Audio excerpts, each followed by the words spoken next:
We want to start the program. Thank you very much for coming for this event.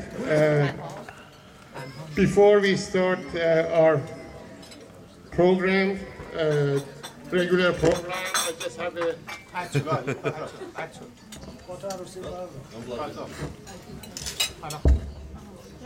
a few announcements before we go to the main program. This program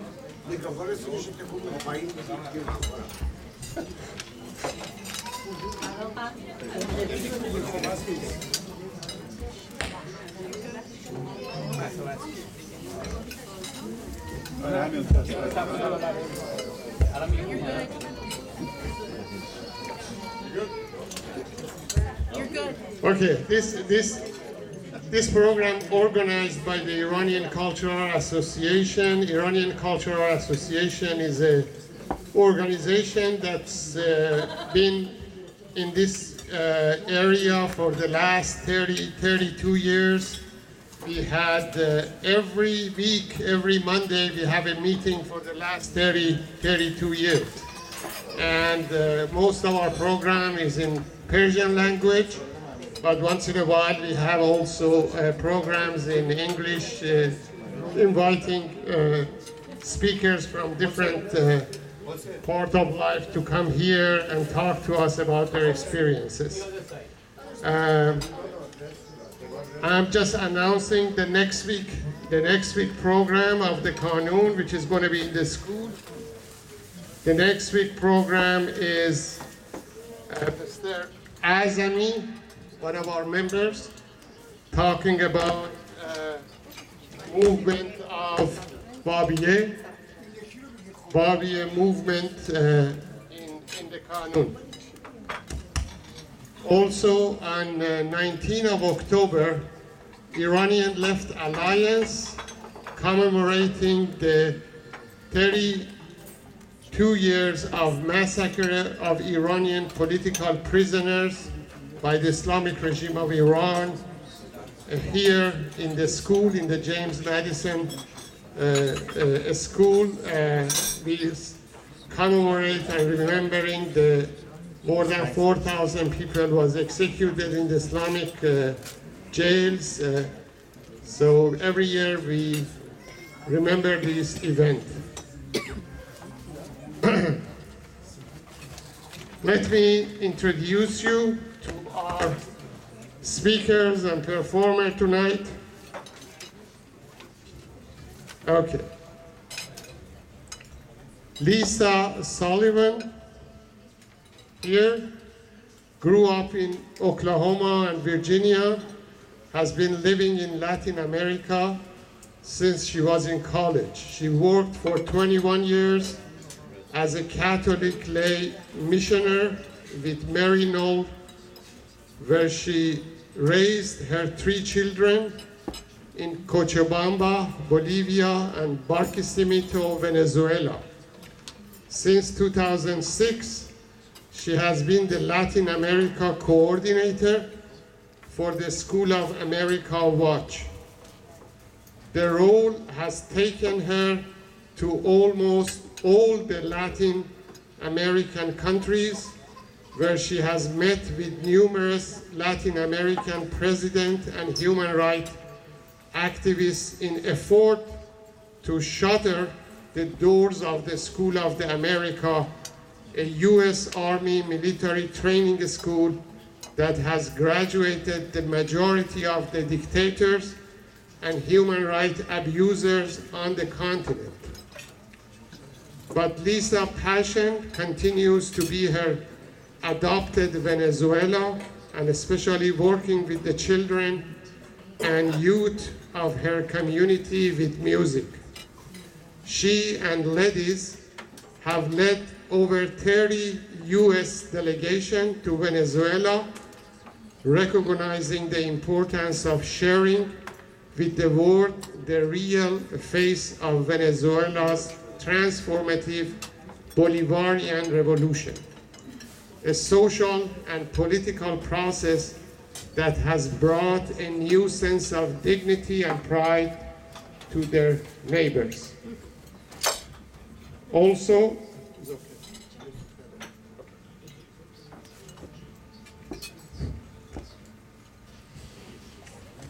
when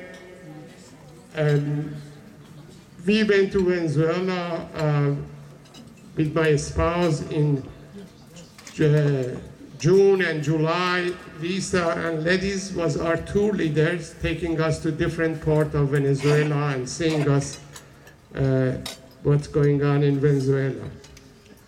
Let me also briefly introduce Ladies Navas. He is a director of the Centro Cultural San Juan in Barquisimeto, Venezuela, music capital. Ladies made his first pair of maracas from 2 beer cans and joined a local salsa band before he was 10. He immersed himself in the 200-year-old tradition of tamunage, a lively blend of the Afro-Indigenous and Spanish rhythms and melodies. Lisa and Ladies, while singing together in a chapel in Barquisimeto, these two discovered their common goal to educate at-risk youth through music. Together, they founded the Centro Cultural San Juan. In his spare time, Ladies began teaching kids to play drums, and Lisa taught the 4-string cuatro. Now, over 20 years later, they have taught hundreds of local barrios children to play the traditional tambures and cuatro. Many of their students have become music teachers and civic leaders themselves, transforming their community into a reference point for Afro-Venezuelan music. Round of applause for Lisa and Ladies.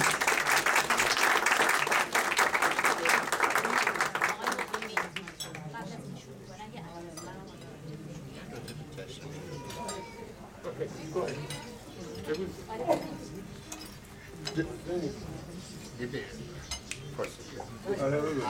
Those are the, sorry, our memory. برای شنبه 27 جشن مهرگان 26 ببخشید جشن مهرگان بلیطاش آماده است. لطف کنید بیاد بلیط بگیرید و تشریف بیارین، یادتون نره. Okay, well, good evening to all, and thank you very much to Fashid for inviting us this evening. As he mentioned, Lady and I actually met him 2 times. He's made 2 visits to Venezuela. We had the privilege of meeting him and his wife most recently this past June to share a little the story of the changes in education in Venezuela. Ladies, my partner who lives in Venezuela, is actually returning to Venezuela tomorrow morning. So it's great to share with you all tonight. My family is from Fairfax, so it's great to be in the area. We just finished traveling across the country from Washington to Maine to California, sharing a little bit about the story of what's happening in Venezuela and another parallel story of what's happening closer to home in a place called the School of the Americas, a U.S. military training school in Georgia here in the United States. So this evening we're going to share a little bit about those stories, and we're going to do it through music. We're going to do it through music because that's really how Lady and I live our lives. For 20 years, 25 years maybe, we've been, as Fashid said, working with children in our community, in a very poor community we call a barrio in the city of Barquisimeto.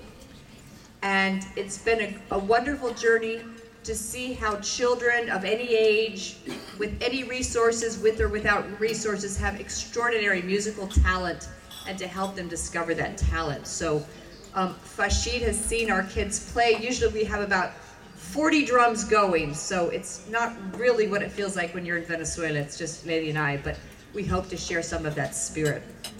So I'm going to begin to share a little bit about that story, about Venezuela, but first I wanted to ask, has anybody other than Fashid and ourselves ever been to Venezuela? Right. We will go later. You will go. Okay, wonderful. Is anybody from Venezuela? Okay, great, great. Well, in order to understand what's happening today in Venezuela, and Venezuela has been in the news in the past couple years, perhaps more than some other countries of Latin America, it's important to kind of situate ourselves with what came before Chavez. We all know about Chavez, right? But it's really the events and the history leading up to Chavez which are so important to understand why a leader of this sort came about in Venezuela, was embraced by the people of Venezuela, and really lives on beyond his death.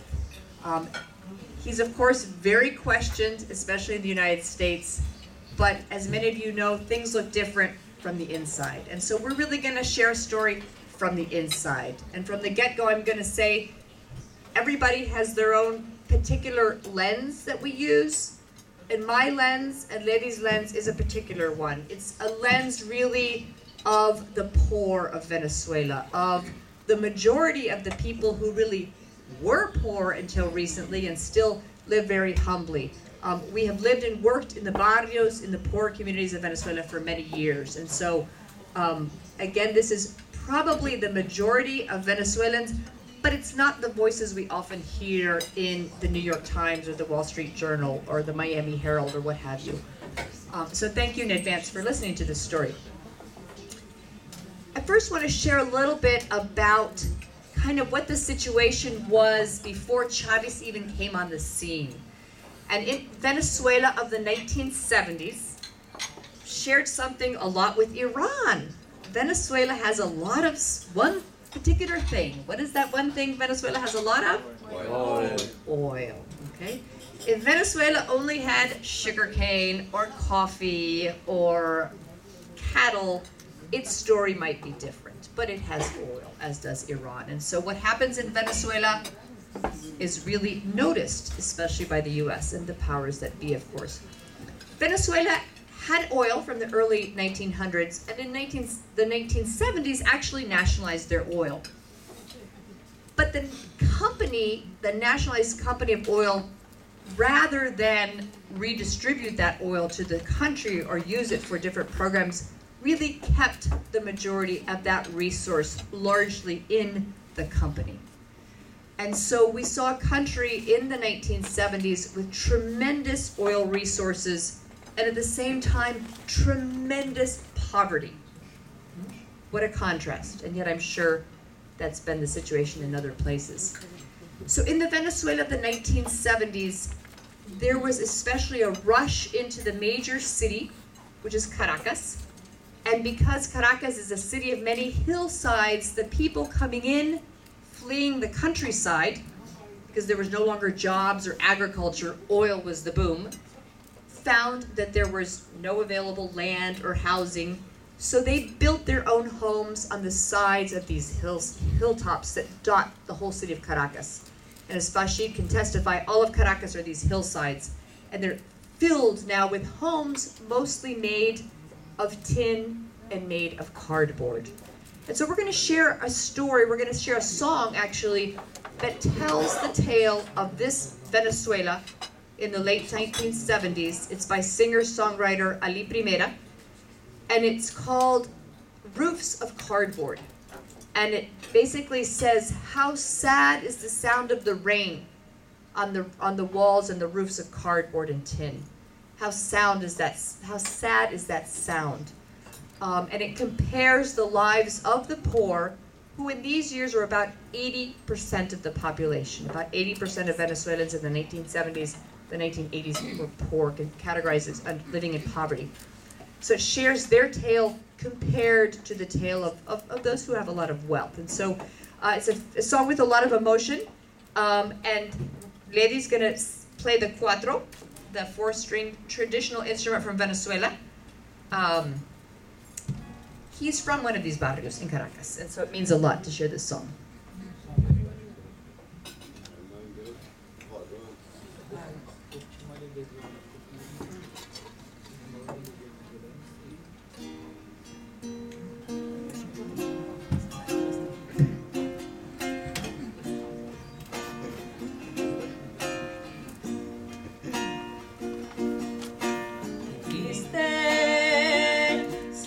la lluvia en los techos de cartón. Qué triste vive mi gente en las casas de cartón. Viene bajas del obrero, casi arrastrando los pasos con el peso de sufrir. Mira que pesa el sufrir. Mira que pesa el sufrir. Arriba, venga la mujer preñada, abajo está la ciudad y se pierde en su maraña. Hoy es lo mismo que ayer, es un día sin mañana.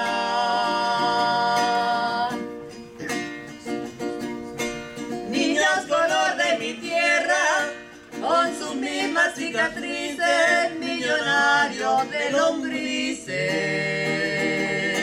Y por eso, qué triste viven los niños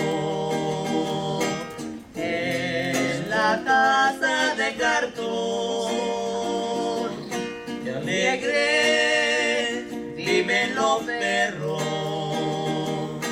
casa del explotador. Usted no lo va a creer, pero hay escuelas de perros y le dan educación para que no mueran los diarios del patrón. Hace años, muchos años, que está muriendo el obrero.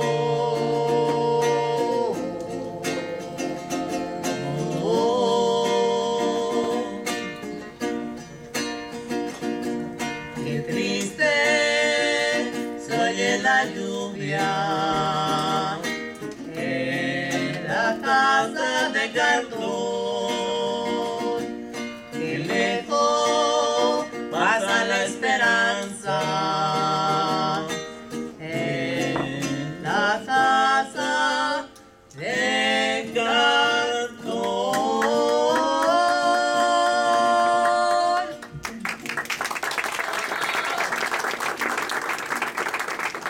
So again, that sets a little bit of the flavor of those years. Again, the late 70s, 1980s, with just tremendous poverty. And it talks about the weight of the worker coming down the hill, leaving his wife up in the little house, worried about her, but how little hope there was. So it was in the context of these years that I arrived in Venezuela. I came as a Catholic lay missioner with my 3 children and lived in a very poor barrio, again in Barquisimeto, a large city but not quite as big as Caracas. And in these years, the 1980s, poverty not only existed in Venezuela, but began to grow and to grow and to grow, again, into the point of about 80% poverty. And so shortly after I was in Venezuela, there was a presidential race. And a candidate named Carlos Andrés Pérez was running for president. It was now 1988. He had been president the very beginning of the oil boom in Venezuela.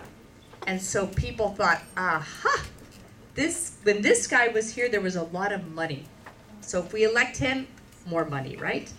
So indeed, he won the election. Now, one of the things that was happening at this time throughout Latin America was a phenomenon called the Washington Consensus. Latin America had had a whole epoch of many military dictatorships throughout the region. Venezuela had really been kind of saved from that situation. But after this epoch of military dictatorships came a time of what we call economic dictatorships. The IMF, the International Monetary Fund, and the World Bank had a lot of money that they needed to get rid of. And so what they did was to give out enormous loans to many countries, including many countries in Latin America, but with a lot of conditions, right? If Ledy's going to lend me a bunch of money, he's not going to just say, take the money and run, but I'll lend you the money, but you got to do this or that, okay? So the conditions on these loans were pretty much kind of what we see happening here in the US perhaps today, were to shrink government, okay? No more big budgets for schools or public hospitals or public parks or public transportation. Let's cut that. Cut, cut, cut.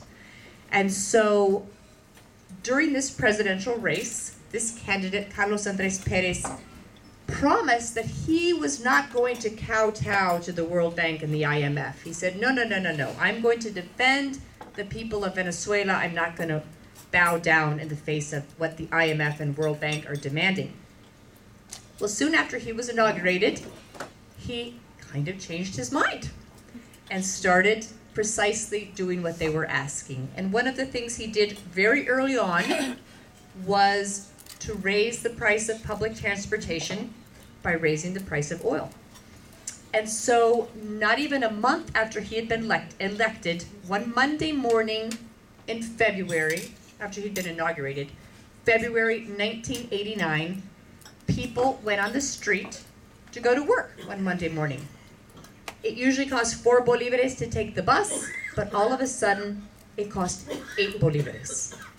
So some people realize, wow, it's doubled. If I take the bus to work, how do I get home from work? And on top of this situation, it was a time where products were being hoarded, people could not find many of the basic necessities, unemployment was booming, inflation was booming, poverty was booming, and so it was kind of like throwing a match on dry firewood, just blew up.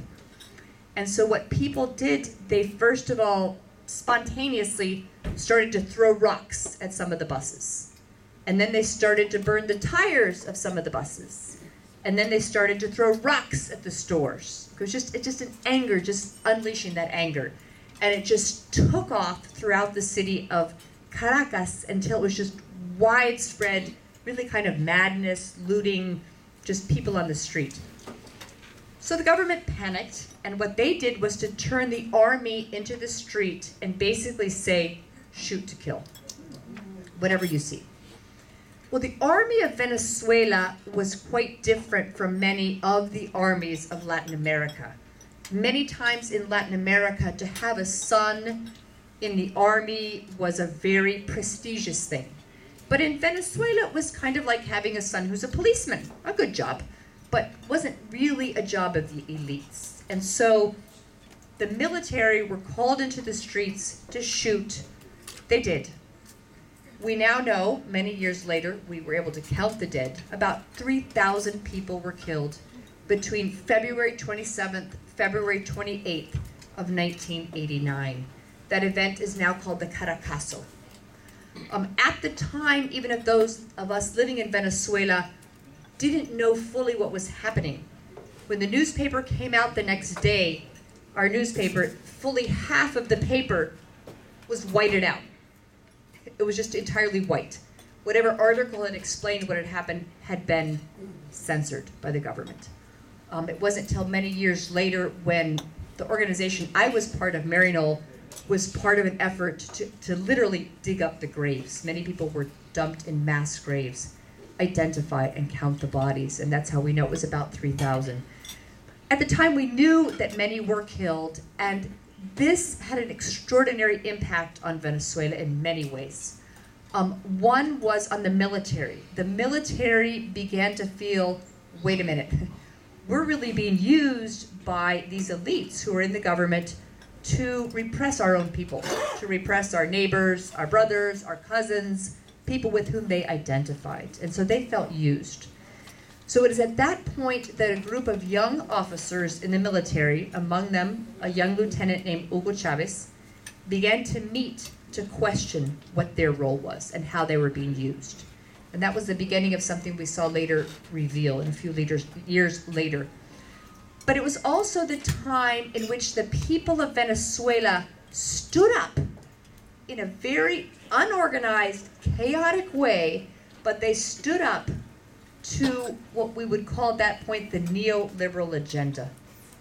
This Washington consensus, this effort to shove down the throats of all of Latin America, this one model of privatization, privatization. And so the people of Venezuela said, this is not what we want. And they did it spontaneously, chaotically, probably not very effectively, left a tremendous amount of people dead, but it shook the entire nation. It surprised people that Venezuela, of all countries, was the country to kind of first stand up to this economic model. So we're going to share a song now. It's called El Caracazo, which is about this event of February 1989. And the words to the song, I won't translate all of it, but just there's some really important things. It's written just the months after the event, but it says several things that became really important. It says, this is the beginning of the new Venezuela. Little did they realize it really was the beginning. It also said, we want to warn you, those of you who, the big businesses who were hoarding food and that kind of thing against the poor being able to buy food, they said, we hear rumors out there, so you'd better be watching out. And sure enough, a little while after this event, some major things unfolded. So we're going to again share the story about El Caracazo. And the chorus says, we could not continue to put up with the abuse of those who were hoarding, the businesses that were hoarding. And because we went on the streets, they called us saqueadores, looters. But they said, looters are those who have robbed all these years and as much as they want, and have robbed for themselves and have robbed even for all their friends. And meanwhile, the national treasury has been ruined. So those are the looters.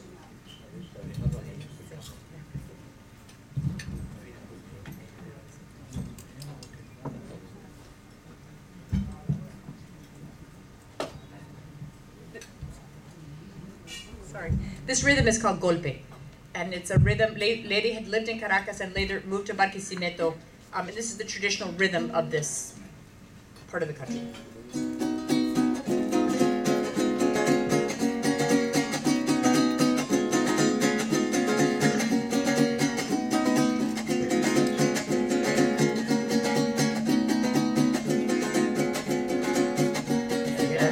Comenzó mucho antes del 27, el pueblo por soquete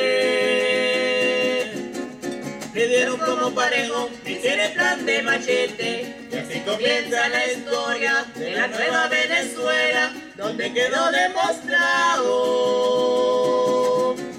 que el pueblo aguanta callado, pero al final se rebele.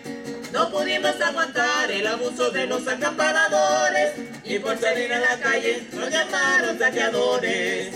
Saqueadores son aquellos que robaron hasta que les dio la gana y les sacan sopa a ellos y hasta para la gana. El tesoro nacional se quedó en la cara plana.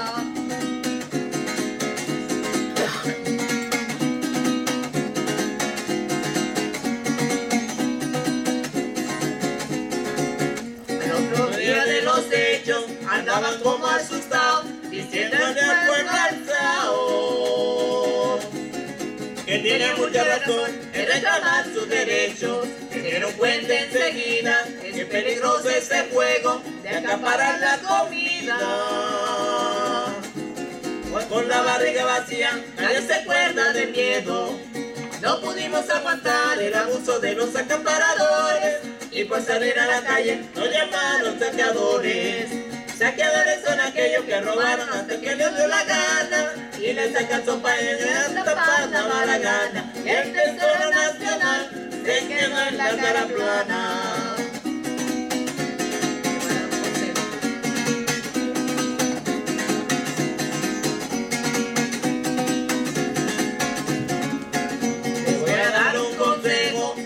Acaparadores que no sigan abusando,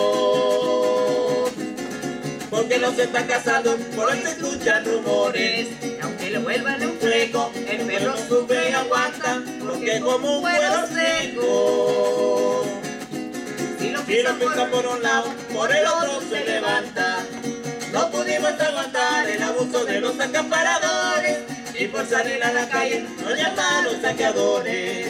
Saqueadores son aquellos que robaron hasta que les dio la gana y le sacan sopa a ellos y hasta panda va la gana. Y el tesoro nacional se quedó en la cara plana.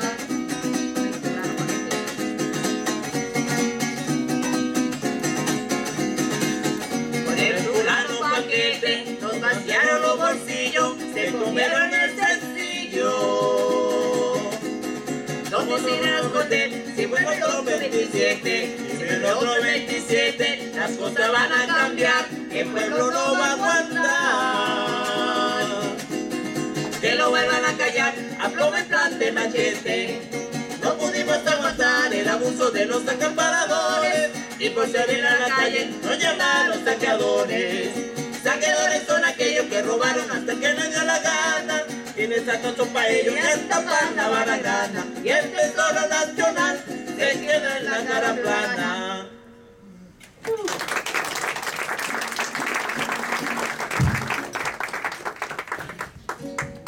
Okay, the last line of that is, again, something which was kind of set the stage. It says, if another 27th comes back, they're referring, this was the date, the 27th of February. They said, if this happens again, the people are not going to put up with this. They're not going to just be allowed to be run down by guns and by machetes. And so, sure enough, shortly after this event, something did happen. This president, who was president at the time, Carlos Andrés Pérez, continued his economic package of kowtowing to the World Bank and kowtowing to the IMF, and things just got worse and worse for the people of Venezuela. And so the discontent on the part of people was even rising. Matter of fact, my daughter, Maya, just walked in, and she was one, really kind of, as a measure of what was happening those years, she was a little girl. And when she would go to school, you'd get the list from school that would say what you'd need for the year, a couple notebooks, a couple pencils, erasers, and folders. And every year, for several years, her list and that of her brothers would say vinegar and handkerchiefs. Why does anybody think you need vinegar and handkerchiefs to go to school? Gas. Clean it up. What did you say? Clean it up. Tear gas. Somebody say tear gas? Correct. You all know a lot. Okay, indeed, if you're in the middle of tear gas, the best thing to have is vinegar and a handkerchief. Okay? So there was just such repression on the part of the government because people weren't really content of this situation of privatizing, of squeezing the government, of squeezing services. And of course, students, high school students, college students, were taking the streets to stand up for their rights in the name of the rest of the people of Venezuela and protesting. And although my children were very young, they were right in front of a university. So at least 2 or 3 days a week, students were there, blocking the roads. In came the police, the military, armed to the teeth, throwing tear gas canisters. And as soon as my kids would hear these things go off, they would just race out the schoolroom and into the neighborhood with handkerchief and tear gas. And I can vividly remember picking up Maya, I think she was like 4 years old, in preschool, and running with her in my arms through a line of police and military, shooting into rubber bullets and tear gas. And she had the tear gas, the handkerchief, and then after a while, she would hold it to my nose so I could run with her, and then she'd hold it back to her nose. I remember thinking, wow, that's just amazing, how she knew how to do that and then knew how to share that with me. So that was the context we were living in. And in this context, remember we spoke about this young military officer, Hugo Chavez. He had been watching things unfold, and with several other young military officers, felt like, wow, we can't continue to put up with this government who is increasing their wealth at the expense of a nation, a very wealthy nation, but where the majority are living in poverty. And so he decided to organize a coup. And so on February 4th, 1992, Lieutenant Hugo Chavez and several other young military officers and soldiers went into Caracas via many routes, helicopters, planes, tanks, literally drove their tank up to the door of the presidential palace and tried to overthrow the government. Well, it really wasn't enough of them. And so within less than 24 hours, they were rounded up. I happened to be in Caracas that evening. In the middle of the night, we were awakened to airplanes flying around apartment buildings in downtown Caracas, shooting going on, and we're like, what is going on? So by the next morning, the rebellious troops decided to surrender. There was still some fighting though, and so they asked their main leader, Hugo Chavez, to go on TV to call for the surrender of the rest of their troops, and he agreed. Now this is probably the biggest error that the right wing or wealthy of Venezuela has ever made by allowing this young officer to go on public TV when everybody is waiting to find out what happened. So on the TV comes this young military officer who nobody had ever heard of. Nobody had ever heard of Hugo Chavez. I'd never heard of Hugo Chavez. But a young man in his 30s, a military uniform, camouflage, and a red beret. Now, anybody in Latin America, for them, red beret, Che Guevara, the revolutionary. It was actually their military uniform, a red beret. But they allowed him to go on in his uniform. And Chavez spoke under 3 minutes. Now, if any of you have ever heard much about Chavez, you kind of know that he tended to be kind of long-winded, speaking 3 hours or more. But he spoke 3 minutes in this opportunity. But in those 3 minutes, he captured really the hearts and the minds of the majority of people of Venezuela because of what he said at that point. And he said just 3 things, basically. He said, first of all, I speak to my soldiers, lay down your arms, let there be no more bloodshed. And then he said, I take responsibility for this failure. It's a failure, and I acknowledge, I take on the responsibility. Which in Venezuela, if you failed, there's no way. You acknowledge you were the one who failed. And then he said in Spanish these words, por ahora hemos fracasado. For the moment. For the moment. For the moment we have failed. Okay, so these became buzzwords. For the moment. They've not just failed, but por ahora? In other words, something else might happen. Within hours, probably the same hour, this was before email, where I was at my office, we started to get faxes, and the faxes were just handwritten, scrawled, por ahora, for the moment. By the next day, the streets were painted with graffiti, por ahora. So people who were living this tremendous discontent thought, wow, this didn't work, but perhaps something larger will happen. Chavez was sent to jail, went to jail for several years, with a tremendous learning. He learned that the people of Venezuela were not happy with their government, but they also did not see a military coup as the way out. He expected them to take the streets against this very unpopular president, but they didn't. And so for him, that was a tremendous learning, a learning that although they wanted change, they wanted it within their very imperfect democracy. And so he began to pursue more and more the ideals of a man named Simón Bolívar, who was the liberator of Venezuela in the early 1800s, who'd fought against the Spaniards. The Spaniards had been the colonial power of Venezuela and most of Latin America. And Simón Bolívar, together with other people in Venezuela, liberated Venezuela and 5 other countries from the colonial power of Spain.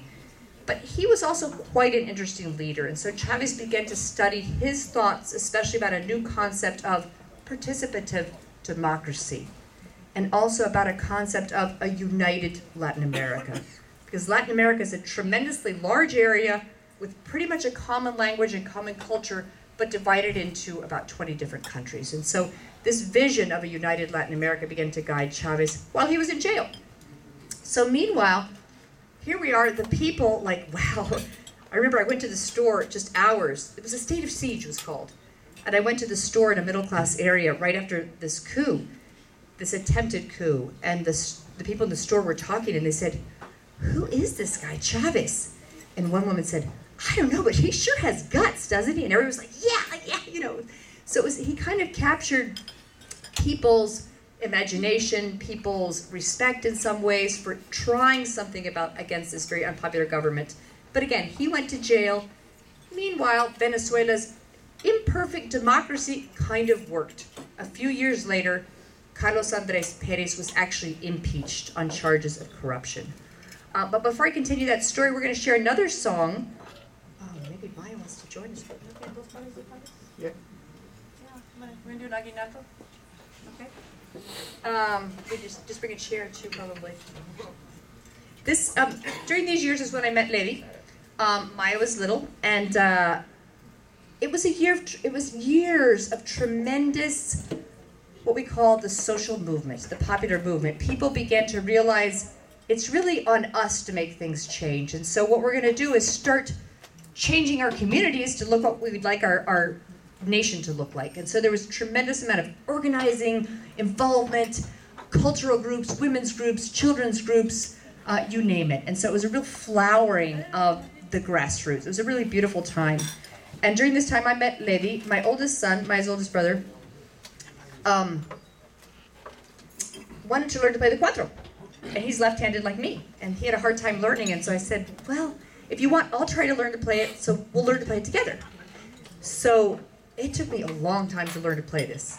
But I finally learned, and in order to play with him, he went on to become a great musician. I didn't. But I became a very patient teacher, because I said, it cannot take anybody longer than it took me to learn. And so by learning slowly, I was able to teach other kids, and through the years, Lady and I have taught probably hundreds, if not 1,000 kids to play between the drums and the cuatro. Adam. So we're gonna.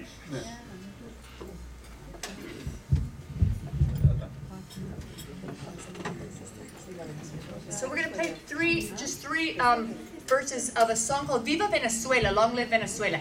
This is a song that talks about that liberator, Simón Bolívar, and the song says, Venezuela's so lucky. We had a second Jesus Christ who was born here, whose name is Simón Bolívar. And then it talks about how Bolívar liberated 5 different nations in Latin America. But the rhythm of this song is called aguinaldo. And Levi began to teach the children of Venezuela this very simple rhythm. And it became, we had so many kids playing. And the great thing was that everybody in their home, kids, you may not have a drum, but you had a bucket to wash your clothes, and you had a broken broomstick. That's all you needed to practice the rhythm, a bucket and broken broomstick.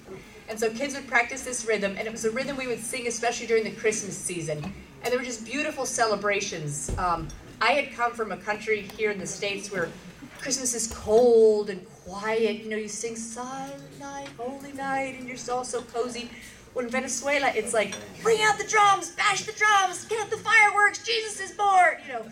So at first it was like kind of shocking, but then I thought, well, yeah, it's kind of like happy, let's celebrate this time. So it's a more upbeat song again. So this is a song called Viva Venezuela.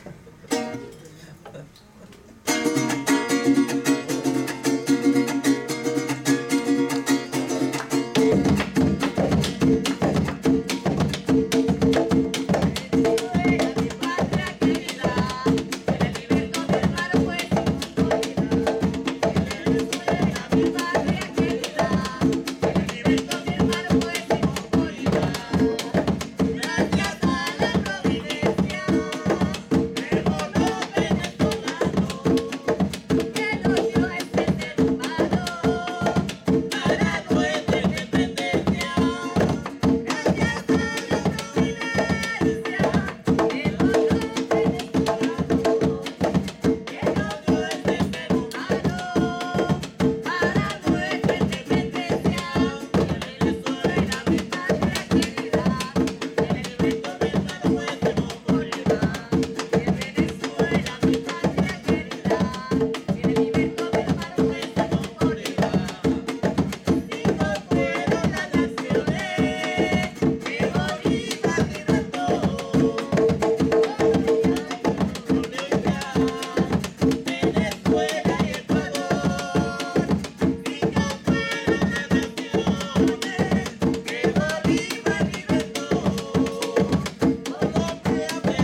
So again, Maya was playing this rhythm called Aguinaldo. We began working with kids. It was just a really joyful time within communities of sharing our spirit, sharing the kind of world, the community that we wanted.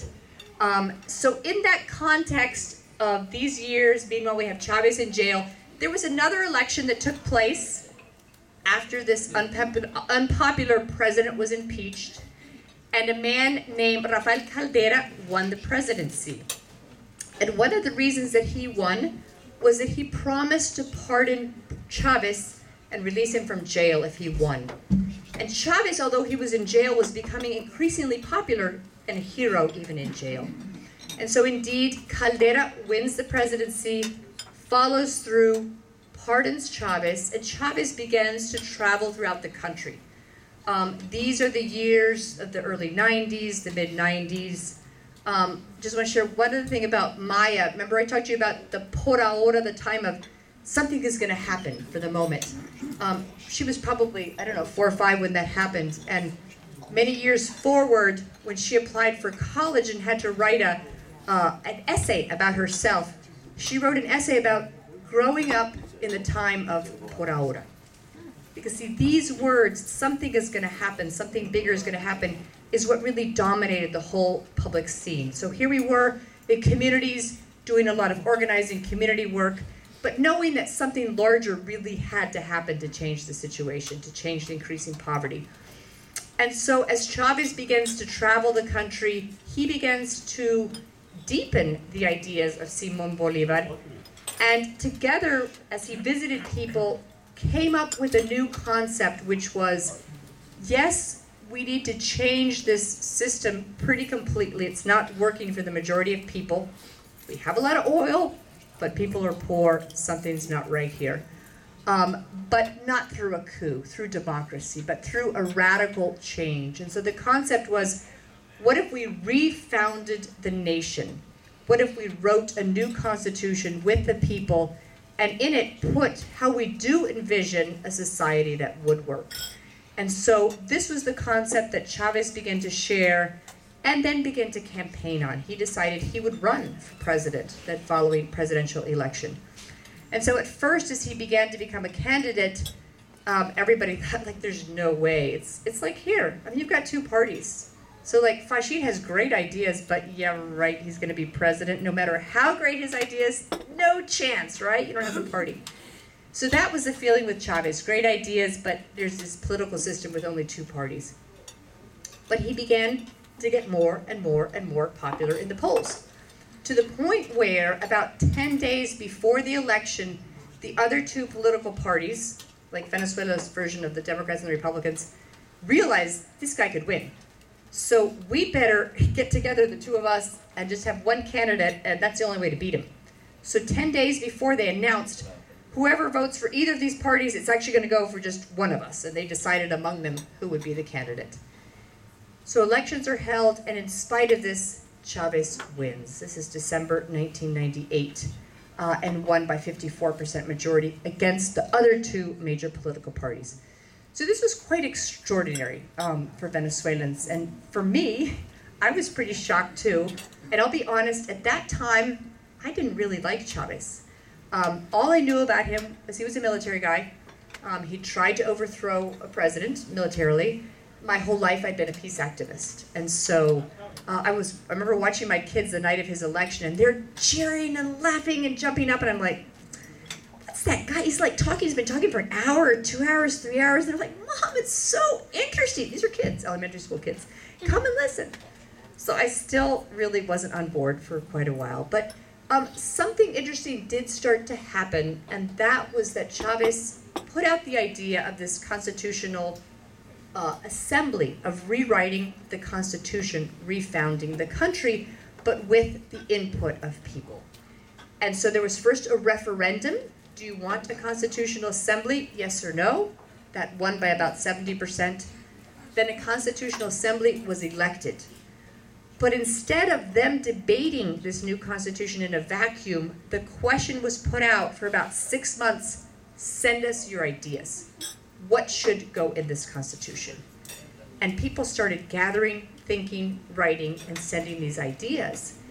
And it was kind of like being on a stage in which the whole stage turns 180 degrees. And so in our little community, instead of thinking about, what are we going to protest now? Where are we going to put up a blockade? Where are we going to make our signs? It was like, well, what would it look like? What would schools look like? What would a human rights group look like? How should women's rights be in the Constitution? And so it's a whole different kind of thinking to try to imagine a blueprint of a country and to sit down and do that hard thinking. And so I was pretty in awe and in admiration of that process. And I began to think, well, maybe this part is interesting. So indeed, the new Constitution was written, it was printed in all the papers, people had time to debate it, and then it was brought to elections. It won, again, overwhelmingly by about 70%. Venezuela had a new constitution and even a new name. They called it the Bolivarian Republic of Venezuela, based on the ideals of Bolivar. So I'm going to fast forward a couple of years here, and in this time, change began to happen with this new constitution. Again, as I said at first, I didn't know about this guy Chavez, what was his agenda. I think many people didn't. But this new constitution began to make clear a new economic ideal that was not this neoliberal model.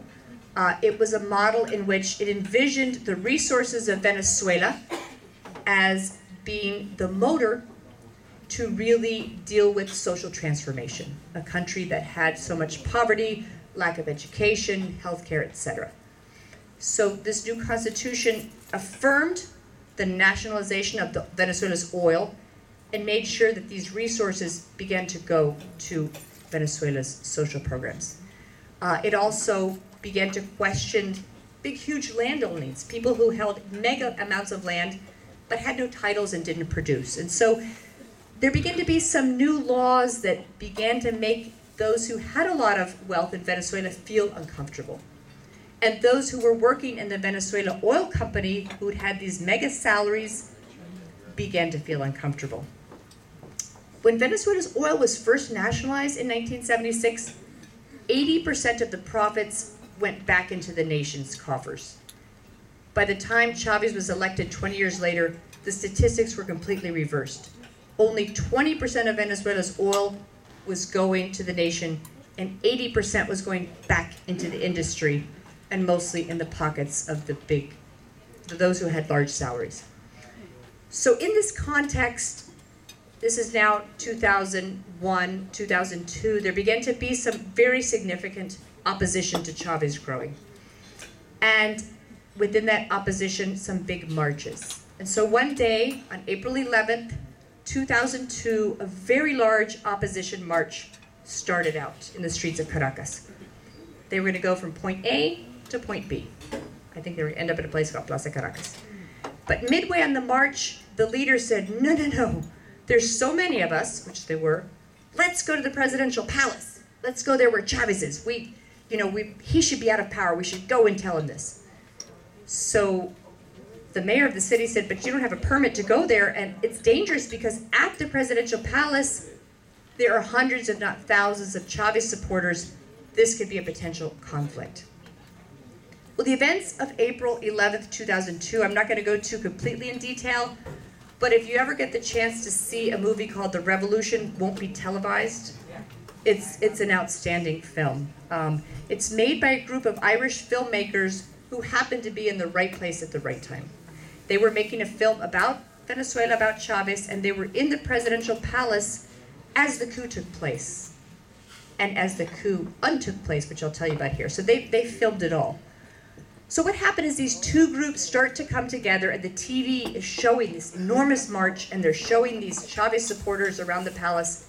The next thing you know, shots fire out, and you see people falling, blood spattering, these horrific scenes. You see red-shirted Chavez supporters shooting, and then you see the camera flashes to people falling to the ground. And so, of course, you put them together, and you think the Chavez supporters have shot the people from the opposition march. And that is what's announced on TV. There's 6 dead, there's 12 dead, there's 20 dead. So people are horrified. Then the next thing that's announced is Chavez has resigned. He's responsible for what happened, and in the face of this, he's resigned.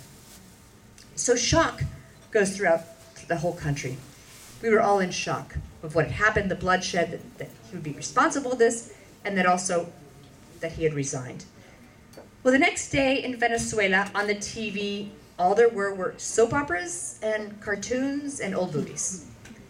So people began to say, where's Chavez? Where's that announcement of resignation?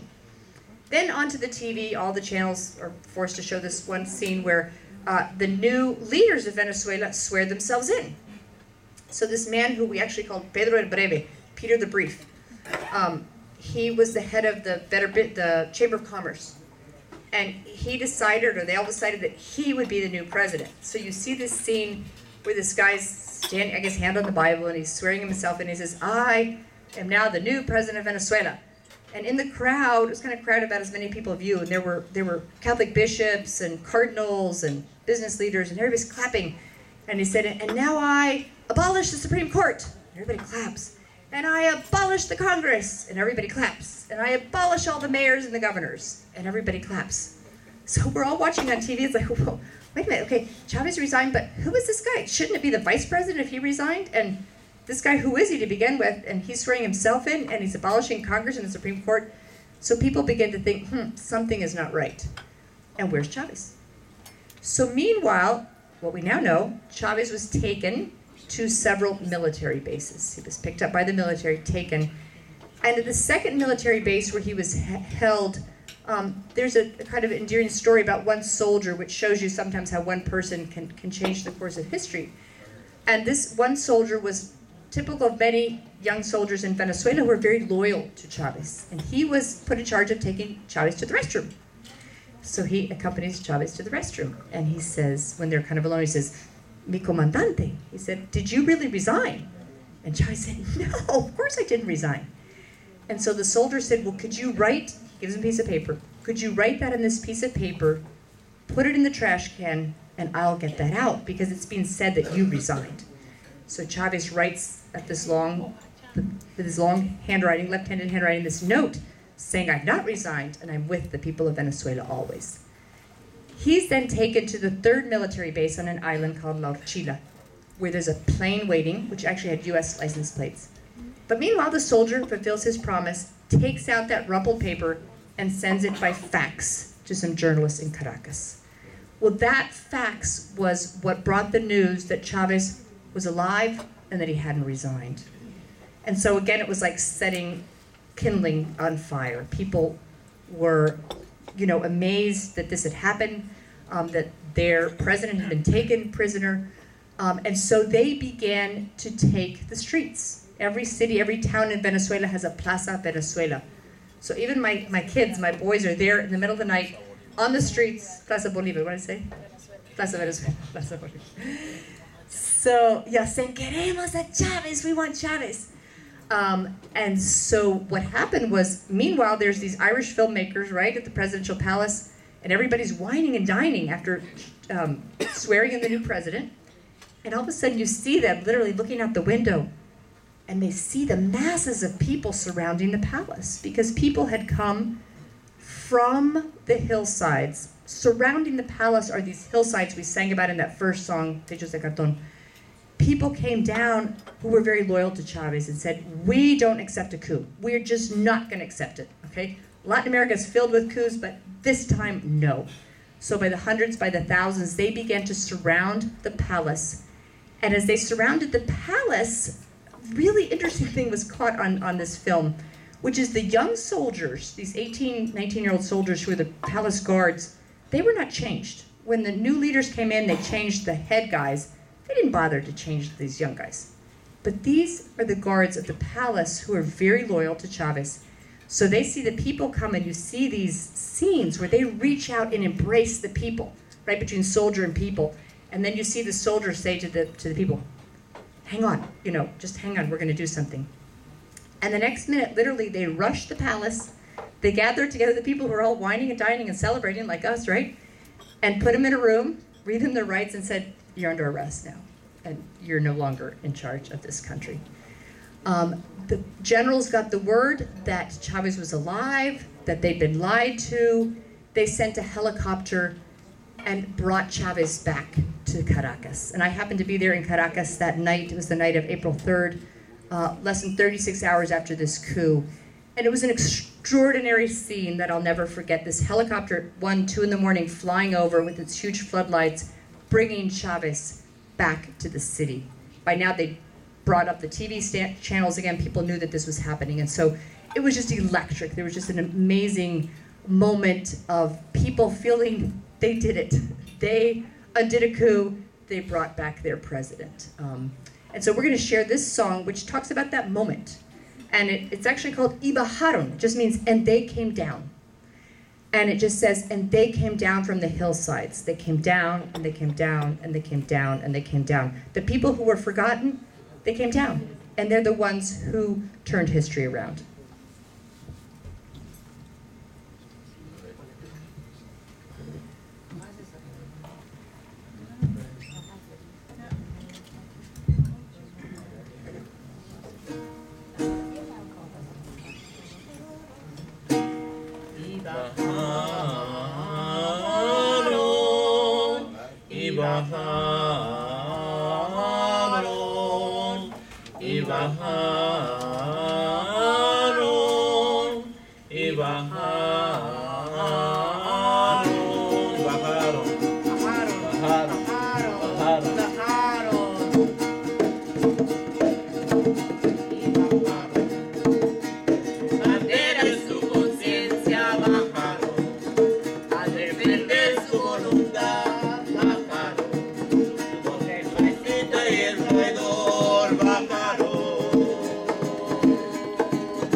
People of Venezuela literally rescued their president and brought him back.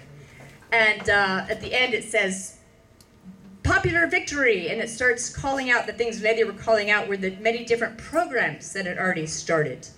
And I'll tell you about those in a minute, but again, the importance of people coming down and from the hillsides. After that moment, Chavez realized, wow, I have an extraordinary pact with these people who have brought me back. And that was really the moment when I myself changed. I felt something in me and I realized, wow, you know, until now, the people, my neighbors, they loved Chavez, but all they had to do was just go and vote, right? But this time, they stood up. They risked their lives, including my kids, took the streets, and refused to accept this coup. They rewrote history. And so I began to think, wait a minute, I want to be a piece of this history too. And so I began to really get on board with what was happening. And it was a fascinating time, this again was 2002, where this pact led to some pretty extraordinary things. And one of them was Chavez realizing, wow, we have all this oil, but people have been for decades, without education, without housing, without jobs, etc., without health care. How do we change things but do it fast? Instead of just getting along the bureaucracy and the pipelines, well, 10 years from now, maybe we'll have a university in that hillside over there that never dreamed of having a university. He decided, no, let's do it tomorrow. Let's bring education, let's bring healthcare to people tomorrow. And so he started doing this, first of all, with healthcare, and really thanks to Cuba. He came up with the idea, well, let's just bring the doctors to the barrios. I mean, people can't get to these the few public health clinics that there are. They can't get to them. They have to get up at 1 in the morning, get in line, they take care of 10 people. Nobody can get health care. So let's bring the doctors to the people. So he first invited many Venezuelan doctors to go up to these hillside barrios and be paid but take care of these very poor communities. And basically very few of them responded. And so Cuba did respond. And so there began an interesting initiative. Venezuela gives Cuba oil. Cuba gives Venezuela doctors. And so they began to open up these little clinics in our living room, in your extra porch, in your backyard, under a tree. Soon, 20,000 Cuban doctors were in Venezuela, mostly in the poor communities, taking care of people for free health care. Then the idea came, well, what about education? Again, Cuba offered the model of what they call the missions, the social missions, getting education quickly to the people. And that's one of the things that Fashid went to see, the education programs in Venezuela. And so practically overnight, the question was posed, does anybody here in this community not know how to read and write? Oh, you guys don't know how to read and write? Does anybody know how to read and write? Well, how about you guys teach you guys and we'll get you the materials and just, in your living room or in the school at night or wherever. And so soon, hundreds of thousands and really millions of people were studying under this program called Mission Robinson, which Venezuela government provided these very basic materials and people of the community were teaching others. This sparked an incredible sense of Venezuelans wanting to study, wanting to take advantage or be able to have opportunities that they never had before. And it unleashed this set of education missions, started with this literacy mission that actually won an award by the United Nations as being the most effective literacy program in Latin America. But then they went on to another mission where people who wanted to get their elementary school degrees could do that, high school degrees, and even college degrees. And so today in Venezuela, the concept, I've brought down many student groups in the US, and sometimes students want to share with students and they talk about student loans. And Venezuelan students are like, student loans? What are student loans? So education is free in Venezuela all the way up to college. And at this point, it feels like just about everybody in Venezuela is studying something. And so the communities where we work, where earlier on, we rarely knew anybody who was in college. I would say about 95% of our youth go on to college today. In another area where I am, in a very rural area, I have neighbors who are studying medicine, studying law, studying education. And so it's a really extraordinary time. Before we share the next song, though, I want to interject something. Remember, I said I was going to share a parallel story about the School of the Americas. I actually had the chance to meet with Chavez around this time, and it was kind of happenstance in some ways. I didn't have any relationship with the government. I was a community organizer. I worked with drums and cuatro and children and the Catholic Church. And one day a fellow missioner, Maryknoll Catholic priest, called me up and said, Lisa, I need to meet with President Chavez, and could you set up a meeting for me? And I'm like, right, Roy, like I am not the right person. I have no connection whatsoever with anybody politically, the government. And he said, and I'll be there on Sunday on Delta Flight 8:30 from Atlanta. Could you be there to pick me up? So I'm like, oh my gosh, what do I do? This guy's showing up. And Father Roy Bourgeois, was a former Vietnamese captain with the U.S. Army who had gone through a lot of different changes, including becoming a priest. And when he was a priest, he began to see what was happening in Latin America. and the dictatorships that were taking place in the 1960s, the 1970s. And at that time, one of his dear friends, Sister Ida Ford, was disappeared, was murdered, was raped, murdered, and killed in El Salvador. She was one of hundreds of thousands of people during the 1960s, 1970s who had the same fate. Basically, anybody these years who was a student leader, a peasant leader, a labor leader, who dared to stand up to military dictatorships was targeted as the enemy, the internal enemy. And those who were given the responsibility of getting rid of these enemies were soldiers of Latin America, many of whom had trained in a school run by the US Army called the School of the Americas. So I won't go into the whole story of the School of the Americas except to say that it is a place that's trained over 60,000 soldiers. Most of them, not most of them, but most of those who have been responsible for human rights abuses, disappearances in Latin America have graduated at this school under our own tax dollars, Jewish citizens who sponsored this school. So Father Roy calls me and says, you know what? I want to meet with President Chavez because in that coup that he had, remember the coup where the soldier takes him to the bathroom and the people come down from the hillside? Well, that coup was actually led by two graduates, two Venezuelan soldiers who had graduated from the School of the Americas. So Father Roy said, you know what, it's kind of odd, even though these soldiers tried to overthrow Chavez, he's actually still sending troops to study at this school. And isn't that strange? You know, like this could happen again. So we want to make him aware of this and pose the question, why doesn't he stop sending Venezuelan troops to this school? So anyway, Roy shows up that Sunday on Delta Airlines from Atlanta, and there I am thinking, what am I going to do with him? But thank God, I had a good friend, a nun, who got us a meeting with the vice president. So we're sitting in a meeting with the vice president, which I thought was great, meeting with the vice president. And so Roy's giving his spiel, and he's asking me to translate, and we're talking about Venezuela and the changes and education, and all of a sudden Roy says, well, Mr. Vice President, you should take your soldiers out of the School of the Americas. And I'm translating this, and I'm like, oh my God, this is so embarrassing to tell a head of state what you should do with your army? And I'm kind of like mumbling. And he said, Vice President said, say that again? So I repeated, he said, wow, that is such a good idea. You mean we're still sending troops to this horrific school? And we're like, yeah, you're still sending troops to this school. And he said, President Chavez should meet with you all. And we're like, yeah, President Chavez should meet with us. So indeed, one thing led to another, and he set up a meeting. And we did meet with President Chavez, just what Roy had wanted. It happened, and we posed the question to him, why are you sending troops to the School of the Americas? And he responded, I didn't really know we were sending troops to the School of the Americas, because sometimes they don't actually invite troops through the Defense Department. They go straight to Juan Rodriguez or Jose Ramon or whatever and invite them to these courses. And the School of the Americas had changed its name. It had first been called the School of the Americas. It was almost closed by Congress, a bill in Congress to close the School of the Americas, and I'll share at the end about how we currently have a bill to do the same thing. And so quickly, overnight, the Pentagon changed its name. They decided if it's no longer called the School of the Americas, well, people will forget about it. So it's now called the Western Hemisphere Institute for Security Cooperation, a name that no one can remember.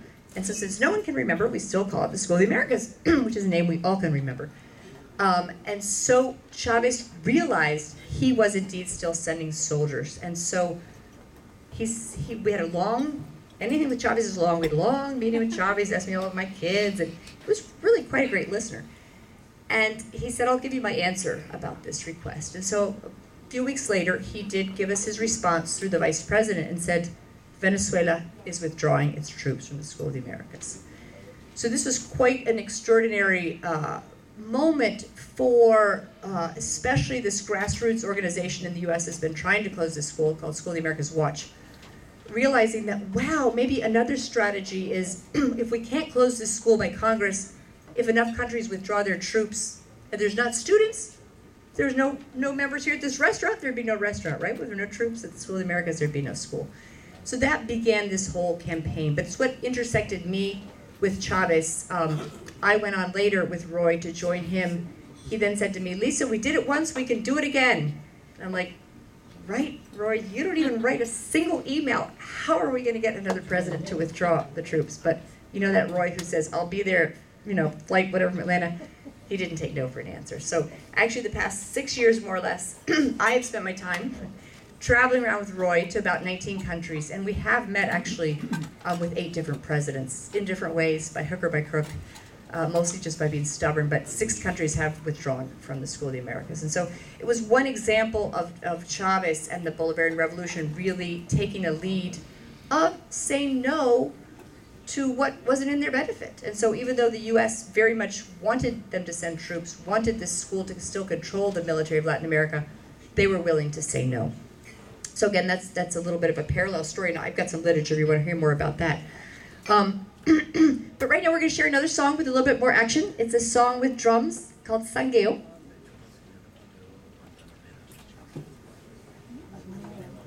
Okay, we're going to play, usually we play with about 40 drums, but we've got 2 drummers here, right? So we're going to have to put up with it. But this is called Sangueo, and this is again the time after Chavez is beginning to do the missions. And one of the things that he really did was to hold up the Afro-Venezuelans and their legacy. Chavez himself is an Afro-Venezuelan, a man of African descent, like a great majority of people in Venezuela were descendants of slaves brought from Africa. And so part of this whole process of the Bolivarian Revolution was taking on reclaiming identity as Venezuelans, our heritage, reclaiming the gift that the slaves brought, which is a gift of the rhythm, the drums, their commitment to resistance. The drums, Lady always says, are drums of resistance.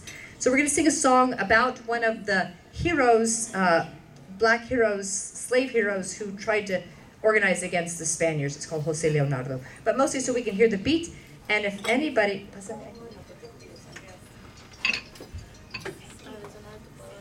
If anybody, we're going to show you the beat, and if anybody feels inspired to drum, this is the moment.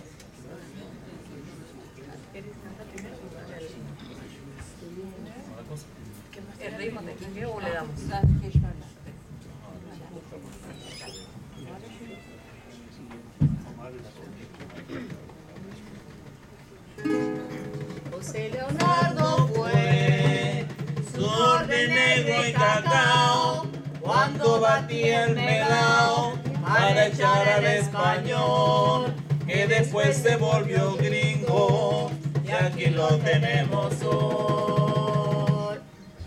José Leonardo fue sur de negro y cacao cuando batía el melao para echar al español que después se volvió gringo y aquí lo tenemos hoy. Porque fueron compañeros, a según como se use, y recuerda los helamos que te hace llorar al negro. Y después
I said I wouldn't talk too long, so I don't want to keep going and going. But again, this was to kind of reflect the spirit that there's been in Venezuela in the past many years. It's a very different view often than what we see in the press here.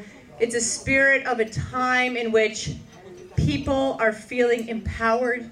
People are feeling a new sense of dignity, a new sense of hope. Venezuela is now given a rating as being the least unequal society in Latin America, really in the Americas, with the exception of Canada. In other words, where there's the least difference between rich and poor. So the statistics we now have flipped since before Chavez. There's now 80%, only 20% or lower poverty, 80% middle and upper class. And so it's a really vibrant time of enormous changes that I could tell you a lot more about in detail. But I do want to kind of begin to reach the conclusion of this talk by sharing one thing which many of you do know. President Chavez did die in March of this past year.